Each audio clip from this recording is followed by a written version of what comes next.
जय हिंद दोस्तों, स्वागत है आप सभी का कल्पाक्ष आईएएस के डिजिटल प्लेटफॉर्म पे। चलिए आज बात करते हैं UPSC specific weekly current affair के बारे में, जो कवर करने वाला है अगस्त 24 से अगस्त 31 के बीच के उन महत्वपूर्ण इवेंट्स को लेकर जो आगामी यूपीएससी एग्जामिनेशन में काफी महत्वपूर्ण होने वाले हैं, फिर भले वो प्रीलिम्स हो या मेंस। तो जो लोग इस चैनल पर पहली बार आए, इस वीडियो को अंत तक देखें, चैनल को सब्सक्राइब करना ना भूलें। चलिए शुरुआत करते हैं आज के पहले और महत्वपूर्ण इवेंट से। प्रधानमंत्री नरेंद्र मोदी जब अपनी 2 दिन की जापान विजिट पर थे, तो जापान में वो एक वहां के ऑस्पियस टेंपल जो है वहां विजिट किया और उस टेंपल के चीफ प्रीस्ट ने उन्हें एक गिफ्ट से नवाजा, जिसे वहां पर दारुमा डॉल के नाम से जानते हैं। दारुमा डॉल जो चाइनीज कल्चर में एक ऑस्पियसनेस या गुड लक के चार्म के रूप में देखा जाता है, और यही प्रधानमंत्री नरेंद्र मोदी को भी दिया गया। ऐसी चीजें जो कल्चर से सिग्निफाई करती है, वो किसी और को पसंद आए ना आए, हमारी यूपीएससी को बड़ी पसंद आती है। और हर बार हमने ऐसे कल्चरल सिंबल से सवाल जो है पूछे जाते देखे। ये न्यूज शायद आप लोगों ने भी कवर की होगी, तो अगर आपने कवर की है तो आप लोगों के लिए एक सवाल कल्पाक्ष आईएएस की तरफ से। सवाल आप तक है जो कहता है, with reference to Daruma doll consider the following statement. Daruma doll के संदर्भ में निम्नलिखित कथनों पर विचार कीजिए। The first statement says, it is a traditional Chinese witch doll. It is modeled after Bodhidharma. It is considered as symbol of perseverance and good luck. How many of above statement are correct? Only one, only two, all three or none.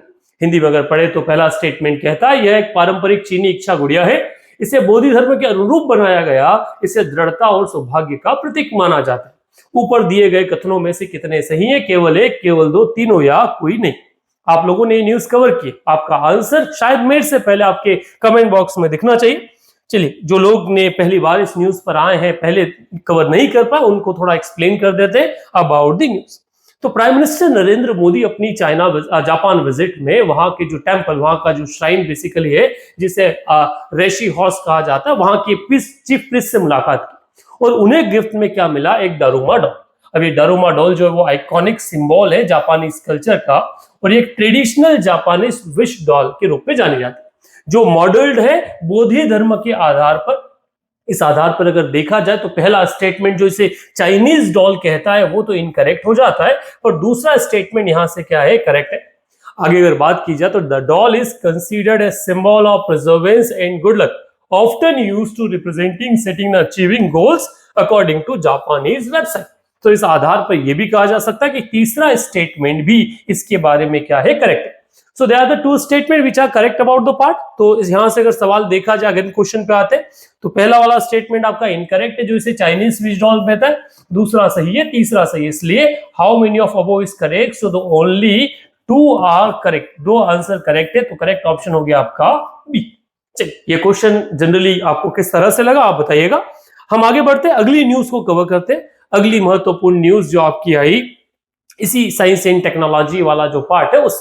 So basically a travel warning was issued in the several beaches of Spain, जब वहां पर उन्हें एक rare blue dragon जो है वो appears होना start हुआ, और उसके बाद में एक वार्निंग जो है वो throughout the region generate कर दी गई, अप्रोक्सीमेट 5 डिफरेंट बीचेस पे, जहां पर इस तरह के ब्लू ड्रैगन जो अपने आप में एक रेयर स्पीसीज है, उनका अपीयरेंस देखने को मिला।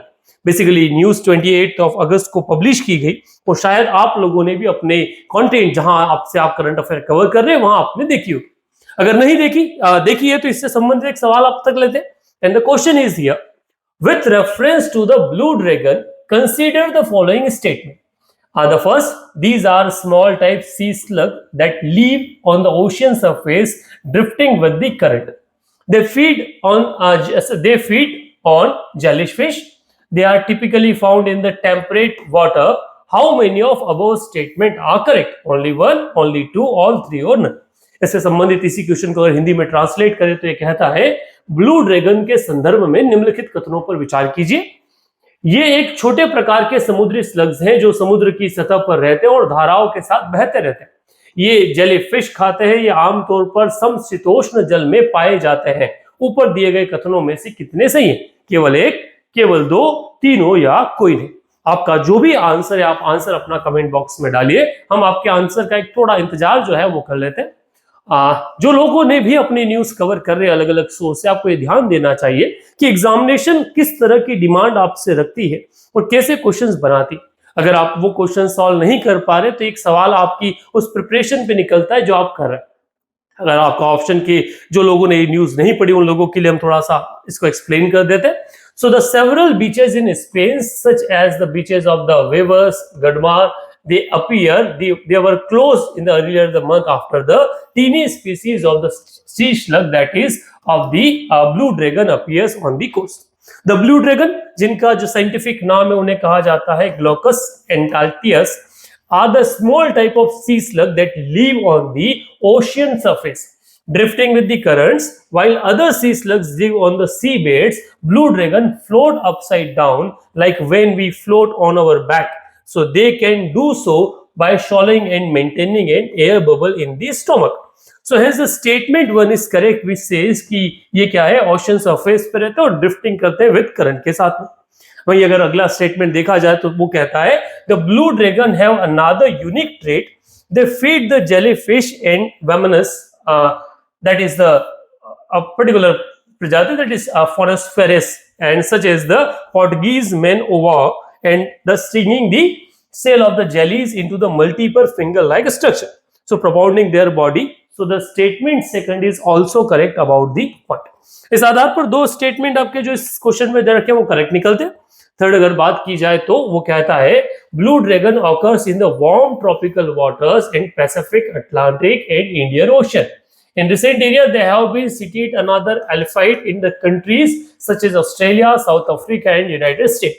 So the statement 3 is not correct. जो इसे ट्रॉपिकल रीजन का क्या टेम्परेट रीजन में क्या है बताता है। इस आधार पर अगर देखा जाए तो पहले दो स्टेटमेंट क्या है, ये क्या है, एक सी स्लग्स है जो ओशन सरफेस पे रहता है ड्रिफ्टिंग विद द करंट, तो पहला करेक्ट है। दे फीड जेलीफिश, ये भी करेक्ट है, पर ये क्या है, ट्रॉपिकल वाटर में रहता है, टेम्परेट वाटर में नहीं, इसलिए third statement incorrect. How many of above option are correct? So only 2 are correct. So B is the correct option for particular question. ये वो सवाल हैं दोस्तों जो बनते हैं आपकी उन न्यूज से जो शायद इस सोशल मीडिया के या आपके सिविल सर्विस करंट अफेयर के चकाचौंध में कहीं घूम जाती, और जहां से सवाल जो है वो पूछे तो जाते हैं, कई बार हम मिस कर जाते हैं और हम सोचते हैं कि यार यूपीएससी पता नहीं कहां से सवाल पूछ लेता है। चलिए आगे बढ़ते हैं और अगली न्यूज को कवर करते हैं। So Florida के governor says H1B visa mostly benefit Indians and call it a total scam. ये H1B वीजा जो है ये काफी समय न्यूज में रहता है, काफी नहीं, मुझे तो ऐसा लगता है कि ये तो न्यूज में रहता ही है, हमेशा ही रहता है। H1B वीजा अमेरिका के द्वारा वर्किंग वीजा के रूप में जाना जाता है जो बाकी लोगों को दिया जाता है। So the companies which are stable in America वो अपने लिए रिक्रूटमेंट के लिए H1B वीजा जो है उसका सहारा लेती है, और इसको लेकर हमेशा से क्वेश्चंस उठते हैं क्योंकि वर्तमान में वहां की जो पॉलिटिक्स है वो मेक अमेरिका ग्रेट अगेन के नारे पर चल रही है, और उस नागा के अंदर ये निकल कर आता है कि वो अमेरिकन को जॉब ऑफर करना चाहते हैं, न कि इंडियंस को, चाइनीज को। इस कारण से बार बार H1B वीजा पर सवाल जो है वो उठते हैं, और वर्तमान में वहां के जो फ्लोरिडा गवर्नर है उन्होंने भी यही चीज जो है वो निकाली, और उनका मानना है कि अमेरिकन एम्प्लॉय को मिसयूज करने के लिए कंपनी जो है H1B वीजा का सहारा ले रही। अब इतने समय से न्यूज में अगर H1B वीजा है तो आपने निश्चित इस पे जो क्वेश्चन है वो देखा होगा, अच्छे से कवर किया होगा। तो let's discuss question on H1B visa. समझेगा, with reference to the H1B visa program, consider the following statement. It allows American employee to hire immigrant worker in occupation that requires a high level of skill and at least a bachelor degree. There is no capping on the total number of new H1B visas. How many of our statement given are correct? Only one, only two, one only, two only, both, one and two, and neither one or two. अब यहां से संबंधित आप समझेगा, हिंदी में से पढ़ते हैं। H1B वीजा कार्यक्रम के संदर्भ में निम्नलिखित कथनों पर विचार कीजिए। पहला, यह अमेरिकी नियोक्ताओं को ऐसे व्यवसाय अप्रवासी श्रमिकों को नियुक्त करने की अनुमति देता है जिनके लिए उच्च स्तर का, जिनके पास उच्चतर कौशल है, साथ ही साथ कम से कम स्नातक की डिग्री है। नए H1B वीजा अपनी कुल संख्या पर कोई सीमा नहीं है, तो इनमें से कितने ऑप्शन करेक्ट? केवल एक, केवल दो, या सॉरी केवल एक, केवल दो, एक और दो, दोनों, या एक, न तो एक नहीं दो। आपका आंसर आप कमेंट बॉक्स में लिखिए जिन लोगों ने H1B वीजा का जो टॉपिक है वो कवर कर रखा है। चलिए हम आगे तब तक उन लोगों के लिए बता दें जिन लोगों ने ये कवर नहीं किया है। आप आंसर्स लगाते रहिए, आप निश्चित वीडियो लाइव नहीं देख रहे हैं, समय के बाद देख रहे हैं, पर हम ये तो कोशिश करें कि इसे इस तरह से देखें कि हाँ yes we are online, we are interacting with you, तो उस चीज के आधार पर अगर आप आंसर लगाएंगे ना तो आप समझ पाएंगे, आप एवेलुएट कर पाएंगे कि आपकी प्रिपरेशन जो है वो किस बेसिस या किस लेवल पे चल रही है। चलिए इसको एक्सप्लेन मैं आप लोगों के लिए कर दूं बच्चा। United States Commerce Secretary Howard Lutton called H-1B visa program a scam and asked all great American businesses to hire Americans. So what it says, the H-1 visa program had a long been a highly desired pathway to Indian to migrate the US. More than 70% of all approval H-1B potentially since 2015 have been from Indians, according to the United States Citizen Immigration Service data. So H-1B visa भारतीयों में जो कौशल पूर्ण लोग हैं उनको America जाने का एकमात्र रास्ता, और वहां के डेटा का रिकॉर्ड माने तो जो 2015 के बाद इन पिछले 10 सालों में जितना भी आपका H-1B वीजा हुआ है उनमें से 70% जो है वो आपके कौन है, वो आपके इंडियन है, क्योंकि इंडिया नया हमने बसा दिया अमेरिका। अब H-1B वीजा प्रोग्राम जो है वो अमेरिकन एम्प्लॉयर को अलाउ करता है इमिग्रेंट वर्कर को हायर करने के लिए जिनके पास हाई लेवल ऑफ स्किल है और बैचलर डिग्री अवेलेबल है। इस आधार पर पहला स्टेटमेंट जो करेक्ट हो जाता है। दूसरा अगर बात की जाए तो the US government has kept the total number of new H-1 visa at 65,000 each financial year and another 20,000 visa can be given to those who have obtained a master degree or higher form of US institute. Hence the statement second is incorrect. So पहला statement तो correct है जो कहता है कि भैया ये इसके लिए बैचलर डिग्री और हाई स्किल आना आवश्यक है। दूसरा ये कहता है कि इसके ऊपर कोई कैप नहीं है, नहीं सरकार कैप है इसके ऊपर। कैप कितनी है? कैप है 65,000 की एक फाइनेंशियल ईयर में।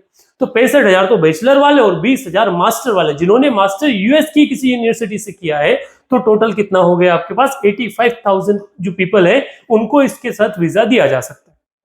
तो आंसर की बात की जाए तो option A is the correct which says the only one, केवल एक वाला जो ऑप्शन है वो आपका करेक्ट बनता है। यहां तक अगर किसी के मन में कोई भी सवाल है आप कमेंट बॉक्स पे डालिएगा, हम उसको आंसर करने की पुरजोर कोशिश करें। चलिए आगे बढ़ते हैं, अगली न्यूज को कवर करते हैं। The news is from the ISRO. So Modi ji जो आपके जापान विजिट पर गए वो जापान के साथ एक 10 डिफरेंट पैक्ट्स को क्या किए हैं, साइन किया। अच्छा, इससे लेकर मैंने एक वीडियो यूट्यूब इसी चैनल पर पोस्ट किया है, the key takeaways from the Modi's Japan visit. एक बार आप वो वीडियो को गो थ्रू होइएगा तो आपको जापान विजिट से संबंधित जितनी भी चीजें एग्जामिनेशन के लिए इंपॉर्टेंट है वो आपको मिल जाएगी। चलिए इस न्यूज पे कवर करें तो ये कहते हैं कि जापान में जब मोदी जी गए तो जापान की जाक्सा और इंडिया की इसरो के बीच में एक पैक्ट जो है वो इंक हुआ, और ये पैक्ट है किसको लेकर? चंद्रयान 5 को लेकर। चंद्रयान 5 मिशन जो एक्सप्लोर करने वाला है water on lunar south pole पर जाकर हम क्या करने वाले हैं, पानी की संभावना है जो देखेंगे। इसमें दो लोग साथ में काम करेंगे, एक इस चंद्रयान में इसरो और दूसरा जो है वो आपका जापान एरोस्पेस एक्सप्लोरेशन एजेंसी, जिसे जाक्सा के नाम से क्या करते हैं, प्रोनाउंस करते हैं। अब इस वाले में हम ये चाहते हैं कि हमारा जो चंद्रयान 5 है उसको ऑर्बिट तक पहुंचाने में हम किसकी यूज करें? जापानीज रॉकेट का यूज करें। अब इससे संबंधित सवाल आपको मिल जाएंगे देखने के लिए। तो क्वेश्चन बेसिक्स आपके सामने है, क्या कहता है? The Indian space research organisation has agreed to develop Chandrayaan 5 LUPEX lunar polar exploration mission in collaboration with. भारतीय अंतरिक्ष अनुसंधान संगठन ने चंद्रयान 5 लुपेक्स चंद्र ध्रुवीय अवशेषण मिशन जो है वो किस संस्था के साथ में डेवलप करने का साझा समझौता किया है? European space agency, national aeronautics space administration, Canadian space agency and Japan aerospace exploration agency. वही साहब, यूरोपियन राष्ट्रीय वैमानिक अंतरिक्ष प्रशासन, कनाडाई अंतरिक्ष या जापान एरोस्पेस एक्सप्लोरेशन एजेंसी। जैसा कि आप लोगों ने ऑप्शन के उसी में पढ़ा है, करेक्ट ऑप्शन आपको पता है तो आप कमेंट में डाल के हमें खुश कर दीजिए। तो बेसिकली चलिए जो नहीं कर रहे उन लोगों के लिए हम बता दें, है ना, वो है आपका JAXA, that is Japan aerospace exploration agency. थोड़ा सा ब्रीफ एक्सप्लेनेशन इस आंसर से संबंधित हम आप तक पहुंचा देते हैं, और वो ये कहता है कि along with the 68 billion investment what Japan and between agreement between ISRO and Japan Space Agency JAXA for Chandrayaan 5 mission marking enhancement in cooperation in space exploration was unveiled। तो जाक्सा और किसके बीच में, इसरो के बीच में एक अनवेल किया हमने, क्या एक समझौता। अब इस मिशन के तहत क्या होगा, ये चंद्रयान सीरीज में भारत का 5वां मिशन होगा, लुनार मिशन होगा, जिसमें जाक्सा जो है वो क्या करेगा, लुनार वॉलेटाइल मटेरियल्स के जो वाटर की अवेलेबिलिटी और डेंसिटी के बारे में एक रिसर्च करने में भारत की मदद करेगा। और ये भारत का अगर कहा जाए तो चंद्रयान 4 जो हमारा होने वाला है वो इंडिया का पहला लुनार सैंपल रिटर्न मिशन होगा, जो ऊपर जाएगा और वहां से सैंपल लेके बाहर वापस आ जाएगा। तो इस तरह का एक मिशन भारत का इसरो जो है वो जाक्सा के साथ प्लान कर रहा है। अभी एक और चीज बड़ी न्यूज में रही सरकार, जिसको निसार कहता है। निसार से लेकर लगभग हमने ही लगातार कई सेशंस में क्वेश्चन बनाए, क्योंकि 2 से 3 महीने तक न्यूज में रही, जो नासा और इसरो दोनों का एक ज्वाइंट मिशन था अर्थ ऑब्जर्वेशन के रूप में। चलिए आगे बढ़े, अगली न्यूज को कवर करते हैं। Still I am repeating the same thing, there still you have any doubt you can ask. तो आगे बढ़ते हैं और अगले जो पार्ट है उसके साथ क्वेश्चन को देखते हैं। सो ये क्वेश्चन जो है ये आपका ओशियन करंट को लेकर है, ज्योग्राफी बेस्ड। इस सवाल में कहा है कि एक न्यूज जो है ये गार्डियन से छपी गई न्यूज है, जिसमें लिखा collapse of critical Atlantic current is no longer low likelihood study finds. क्या कहता है ये कि जो क्रिटिकल अटलांटिक करंट का वो मींस कोलैप्स है वो कोई लाइक्लीहुड इवेंट के रूप में अब नहीं बचा है। Scientists says the shocking discovery shows rapid cuts in the carbon emission are needed to avoid catastrophic fallout. Scientist का मानना है कि भैया अब कार्बन एमिशन में बड़ा जल्दी आगे बढ़ना पड़ेगा, क्योंकि वर्तमान में हम हमारे गोल से भारत तो अच्छा कर रहा है, पर विश्व के कई ऐसे देश हैं जो क्लाइमेट चेंज को अभी भी सीरियसली नहीं ले, और उसमें सबसे बड़ा जो देश है वो आता है अमेरिका। अमेरिका ने रिसेंटली अपनी ईवीज वगैरह या इलेक्ट्रॉनिक मशीन से कट डाउन कर फिर से किसको लेकर आए, वो एक वहां पे गोल्डन एक नियम, जिसके एलन मस्क और ट्रम्प के बीच में जिसको लेकर झगड़ा भी हुआ है, तो वो मिशन लेकर आए। तो ये भारत को, या भारत ही नहीं विश्व को सोचने की आवश्यकता है कि हम किस पे काम करें। ज्योग्राफी में जिन लोगों ने इन सब चीजों को पढ़ा है उनसे संबंधित मैं एक क्वेश्चन आप लोगों के सामने रख रहा हूं। With reference to the Atlantic Meridional Overturning Circulation, AMOC, consider the following statement. Atlantic Meridional Overturning Circulation AMOC के संदर्भ में निम्नलिखित कथनों पर विचार कीजिए।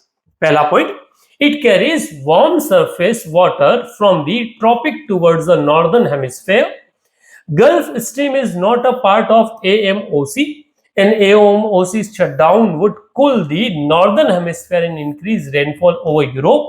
How many of our statement given are correct? इसे हिंदी में पढ़ लेते हैं गाइस। ये कहता है यह उष्ण कटिबंधी उत्तरी गोलार्ध और गर्म सतही जल से लाया जाता है। गल्फ स्ट्रीम AMOC का हिस्सा नहीं है। AMOC में बंद होने पर उत्तरी गोलार्ध ठंडा हो जाएगा और यूरोप में वर्षा जो है वो बढ़ जाएगी। ऊपर दिए गए स्टेटमेंट में से कितने स्टेटमेंट जो है वो सही है? केवल एक, केवल दो, तीनों या कोई नहीं। अब आपका जो आंसर है आप कमेंट बॉक्स में डालिए अगर आपने इस चीजों को कवर किया है, और अगर नहीं कवर किया है तो मैं कोशिश करता हूं इसको आप तक पहुंचाने की, आपको एक्सप्लेन करने की। सो स्टेटमेंट क्या कहता है भैया? तो एक न्यूज जो है वो न्यूज बनकर आई है, और ये न्यूज है आपका एक स्टडी के आधार पर। So the analysis has said that the tripping point of make in Atlantic Meridional Overturning Circulation shut down the inevitable could be the bridge within the few decades. तो अगर यह कोलैप्स होता है तो क्या होगा? ये आने वाले 50 से 100 सालों में कोलैप्स नहीं होने वाला है। पर ये क्या है? AMOC is a large system of oceans current है। क्या है? मैं वापस से एक्सप्लेन कर रहा हूं बेटा। AMOC क्या है? It is a large system of ocean current and it is the Atlantic branch of the ocean conveyor belt of the thermohaline circulation, जैसे THC कहा जाता है, and it is distribute heat and nutrient throughout the world's ocean basin. AMOC carry warm surface water from the tropic towards the northern hemisphere, where it cools the sink and then return to the tropics and then to the South Atlantic as a bottom current. However, from there it distributed in all ocean basins via the Atlantic circumpolar current. तो इस आधार पर पहला statement जो है वो आपका correct जो बन जाता है। जिन्हें थोड़ा भी क्लैरिटी अगर इसमें दिक्कत आती हो तो आप एक बार ज्योग्राफी स्पेसिफिक आप भी इसमें कंसल्टेशन कर सकते हैं, जिसमें आपको और ज्यादा क्लैरिटी इस पर्टिकुलर पार्ट से मिल जानी। So gulf stream part of the AMOC, तो वो क्या है? गल्फ स्ट्रीम आपका AMOC का पार्ट है। In the warm current responsible for the mild climate and eastern coast. इस आधार पर ये हो जाएगा कि जो स्टेटमेंट सेकंड ये कहता है कि गल्फ स्ट्रीम किसका पार्ट नहीं है, एएमओसी का पार्ट नहीं है, वो गलत हो जाएगा। तीसरा, modeling study have shown that AMOC shutdown would cool the northern hemisphere and decrease rainfall over Europe। तो ये क्या करेगा, इंक्रीज नहीं करेगा, रेनफॉल को डिक्रीज करेगा, इसलिए स्टेटमेंट तीसरा भी करेक्ट नहीं है। तो यहां से खाली आपका एक स्टेटमेंट करेक्ट बनता है, इसलिए जो आंसर बनेगा वो बनेगा ओनली। ये वो क्वेश्चंस है गाइस जहां से हम एग्जामिनेशन वो टॉपिक जहां से क्वेश्चंस देखते हैं। क्वेश्चंस अलग भी बन सकते हैं, पर ये हमने एक पॉसिबिलिटीज अब तक सामने रखी है जहां से क्वेश्चन बनने की संभावनाएं वो बनती है। अगली महत्वपूर्ण न्यूज वर्तमान में भारत द्वारा सेलिब्रेट किए गए 29 अगस्त के वर्ल्ड स्पोर्ट डे को लेकर।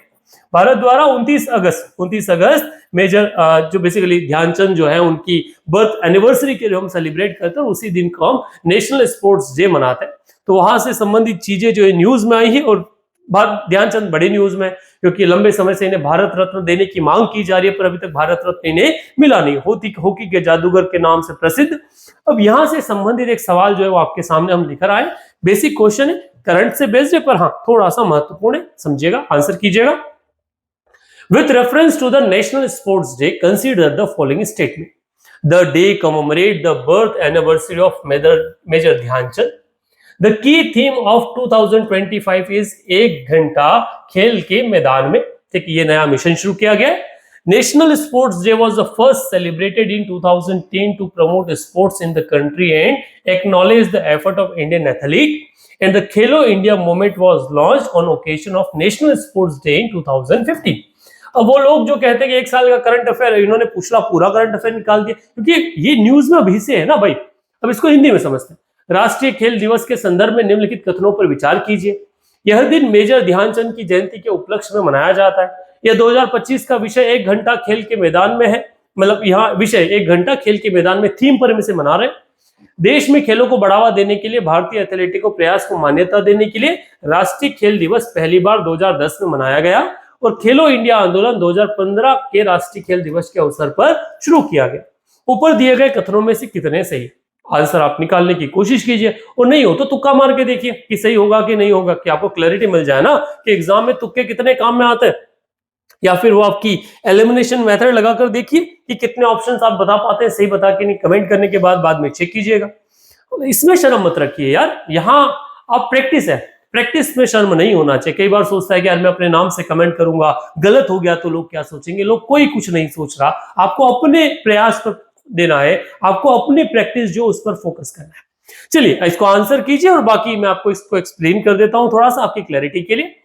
So it is celebrated on the, Bharat में राष्ट्रीय खेल दिवस बर्थ एनिवर्सरी, मेजर ध्यानचंद की जो बर्थ एनिवर्सरी, जिनका जन्म 29 अगस्त 1905 को हुआ था, उन पे मनाया जाता है। तो पहला स्टेटमेंट करेक्ट है। अच्छा, उन्हें वाइडली हम विजार्ड ऑफ हॉकी के जादूगर के रूप में जानते हैं। National sports and fitness movement from August 29 to 31 हम क्या करने वाले, सेलिब्रेट करने वाले, और उसकी थीम क्या रखी है, एक घंटा खेल के मैदान में। इस आधार पर आपका पहला स्टेटमेंट तो करेक्ट है, और दूसरा स्टेटमेंट भी क्या है, करेक्ट है। The purpose of commemorating national sports day जो है, वहां से शुरुआत है, वो पहली बार 2012 में शुरू किया गया था। तो उसके हिसाब से तीसरा स्टेटमेंट जो भाई वो इनकरेक्ट हो जाता है। देखिए ना कितना प्यारा खेला है कि 2012 की जगह सिर्फ 1-2 साल बदल दिए। अब यहां पर एक कंफ्यूजन क्रिएट जो है वो बच्चों में हो जाता है। और the purpose of commemorating national day which first observed in 2012, तो पहली तो 12 में, तो वो इनकरेक्ट होगा। और आखिरी बोलता है मेजर खेल रत्न अवार्ड। अच्छा, भारत ने जो इससे पहले राजीव गांधी खेल रत्न अवार्ड था, उसका नाम बदल के हमने क्या कर दिया, मेजर ध्यानचंद्र खेल रत्न अवार्ड कर दिया। और खेलो इंडिया मूवमेंट की शुरुआत जो है वो 2018 से की गई है, न कि 2015 से। यहां भी एक खेला हो गया आपके साथ। तो इस तरह से 2 स्टेटमेंट इनकरेक्ट है और 2 करेक्ट, तो option B is correct option. अब देखो किस तरह से टैकल किया जाता है करंट अफेयर को, क्योंकि निश्चित हर बार ईयर याद नहीं रह सकते, पर कुछ चीजों के ईयर याद रखने पड़ेंगे भाई, उसके बिना काम नहीं बन पाएगा। सो वही बात है कि रिवीजन प्रैक्टिस को सुधारिए, क्योंकि हम कितना भी पढ़ लें, एक गोल्डन रूल है आपकी पढ़ाई का, और वो गोल्डन रूल कहता है कि जितना आपने पढ़ा है उसका प्रैक्टिस कीजिए। विदाउट आप पहले अटेम्प्ट में हैं, आप लास्ट अटेम्प्ट में, कोई फर्क नहीं पड़ता। अगर आप बिना प्रैक्टिस के एग्जाम में जा रहे हैं तो आपकी डेली प्रैक्टिस की कमी है, तो शायद सक्सेसफुल होने के चांसेस जो हैं वो कम होते जाएंगे, वो घटते जाएंगे। एक सिंपल सी कहानी है, विराट कोहली को क्रिकेट खेलना आता है क्या? आज लगभग 17 साल से वो क्रिकेट खेल रहे, 12-15 साल से तो खेल ही रहे होंगे, एग्जैक्टली मुझे भी नहीं मालूम जितने साल से, बट क्या आज उन्हें प्रैक्टिस की आवश्यकता है? तो आज भी उस क्रिकेटिंग शॉट की प्रैक्टिस करते हैं जो वो सालों से खेल रहे हैं। सो आपको मास्टरी हासिल करने के लिए लगातार प्रैक्टिस करने की जो आवश्यकता है वो हमेशा बनी रहती है। चलिए आगे बढ़ते हैं, अगले क्वेश्चन को डिस्कस करते हैं। और अगला क्वेश्चन फिर मोदी जी के जापान विजिट को लेकर आया, जिनमें कई सारी टेक्नोलॉजी और टैलेंट को मैक एंड विनिंग कॉम्बिनेशन के रूप में बनाने की बात की गई, जिसमें एक ह्यूमन डायस्पोरा को लेकर बात हुई, जिसमें ये कहा गया रिसोर्स को लेकर, जिसमें 5 लाख लोग जो है वो इंडिया और जापान विजिट करेंगे और वहां के कल्चर को समझेंगे, वहां की इकोनॉमी में अपना हिस्सा निभाएंगे। अब इसी से संबंधित एक क्वेश्चन इंडिया और जापान की टाइज को लेकर आपके सामने है। ये स्टैटिक है generally. India Japan bilateral relations were elevated to global partnership in 2000, strategic and global partnership in 2010 and special strategic and global partnership in 2020. Consider the following statement. Bharat Japan के द्विपक्षीय संबंध को 2000 में वैश्विक साझेदारी, 2010 में रणनीतिक और वैश्विक साझेदारी, 2020 में विशेष रणनीतिक और वैश्विक साझेदारी के रूप में बदला गया। इनमें से कितने स्टेटमेंट सही है? केवल एक, दो, केवल एक, मतलब पहला point, second and third only, या फिर फर्स्ट एंड थर्ड ओनली, या थर्ड। अब जनरली जो लोग ये कहते हैं कि इंटरनेशनल रिलेशंस से क्वेश्चंस प्री में नहीं आती, उन लोगों के लिए प्रीलिम्स में भी इंटरनेशनल रिलेशन से क्वेश्चन बनते हैं और ये यहां से एक पार्ट बन गया। तो सुनिए, यहां से अगर स्टेटमेंट आप दीजिए, वरना मैं आपको एक्सप्लेन कर देता हूं। Japan and Russia are India's 2 oldest annual summit, जो हम लोगों के बीच में हमेशा होती है। तो हम दोनों की शुरुआत कब से हुई है? तो जापान और इंडिया के बीच में बायलैटरल रिलेशन जो ग्लोबल पार्टनरशिप 2000 से शुरुआत हुई है। स्ट्रेटेजिक और ग्लोबल पार्टनरशिप इसे 2006 में मिला, जब मनमोहन सिंह हमारे क्या थे? प्राइम मिनिस्टर थे।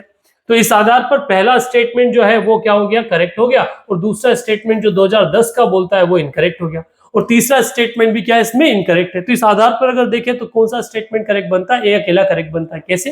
कि स्पेशल स्ट्रेटेजिक ग्लोबल पार्टनरशिप और ग्लोबल, ये 2010 में, तो 2006 में हम लोगों ने शुरुआत कर दी। तो पहला स्टेटमेंट आपका क्या है? इसमें करेक्ट है। तो यहां से आपका एक क्वेश्चन है सिंपल, तो आंसर आपका ये मिल गया। आगे बढ़ते अगले क्वेश्चन की तरफ। और अगला क्वेश्चन आपका जो है वो त्रिपुरा से निकल कर आया।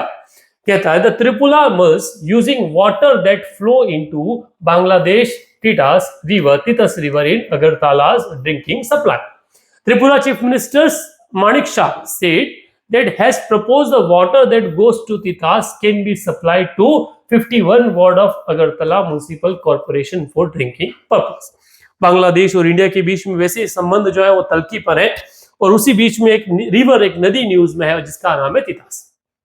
सो एक क्वेश्चन आप लोगों के लिए guys, with reference to the Titas river consider the following statement. It form part of the Surma मेघना river system. The river originate in India. It flow along Meghalaya and merge directly on the Brahmaputra river. How many of our statement are correct? यह सुरमा मेघना नदी प्रणाली का हिस्सा है। इसे नदी का उद्गम भारत में होता है, यह मेघालय से बहते हुए सीधे ब्रह्मपुत्र नदी में मिल जाती है। इनमें से कौन से स्टेटमेंट सही है? केवल एक, केवल दो, ओनली टू, ऑल थ्री, या नन? आपका आंसर आप कमेंट बॉक्स में डालिए। अगर इस नदी के बारे में आपने कोई न्यूज जो उसे कवर किया है, जिन लोगों ने नहीं कवर किया उन लोगों के लिए हम थोड़ा सा एक्सप्लेन कर देते हैं।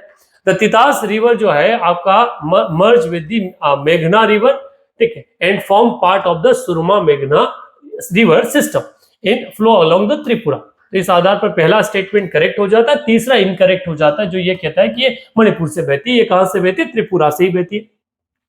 98 kilometre long Titas river originate in Brahmabaria in Bangladesh and it flows near Tripura, enters Bangladesh at several places, entering 5 km in some areas and 10 to 12 km in other.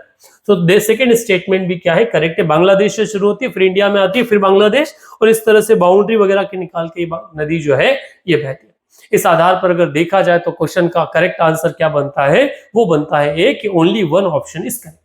One I think the last point, and वो कहता है the flood situation in Punjab. Punjab में flood situation है, और पंजाब के कारण अभी वर्तमान में हम ऑपरेशन सिंदूर में भी पंजाब की नदियों के बारे में पढ़े थे। क्वेश्चन वहां से सिंपल, एक स्टैटिक क्वेश्चन जनरली आपका आया। With reference to the dams and rivers associate consider the following pair, क्योंकि पंजाब के डैम बड़े न्यूज में है। पहला पोंगा डैम, पोंग भांग, जो which is situated in Chenab, Ranjit Sagar, Beas, Bhakra Nangal, Sutlej. How many of above given pair are correct? इनमें से कितने जो है वो करेक्ट है? अब ये तो आपका जनरल स्टैटिक क्वेश्चन है गाइस, इसका शायद मेरे एक्सप्लेनेशन की आवश्यकता नहीं।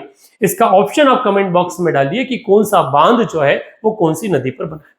ये वो इवेंट्स है गाइस जहां से हमें लगता है कि क्वेश्चन बन सकते हैं, कंपाइलेशन आप लोगों के लिए लेकर आए, इसको लेकर अपने ओपिनियन आप कमेंट बॉक्स में डालिएगा, वही हमारा एक मोटिवेशन का साधन रहेगा। That's it for today. Daily current affair आप कल्पाक्ष पे डेली लगभग 9 से 10 बजे के बीच में सुबह देख सकते हैं। सीसेट के लिए हमारी क्लासेस चल रही है, आर्ट एंड कल्चर अभी हमने करंट अफेयर यूट्यूब चैनल पर कंप्लीट किया है और जल्द ही लगभग कल से ही हम इंडियन इकोनॉमी जो है उसे शुरू करने वाले हैं। So stay tuned with Kalpaksh. Thank you very much.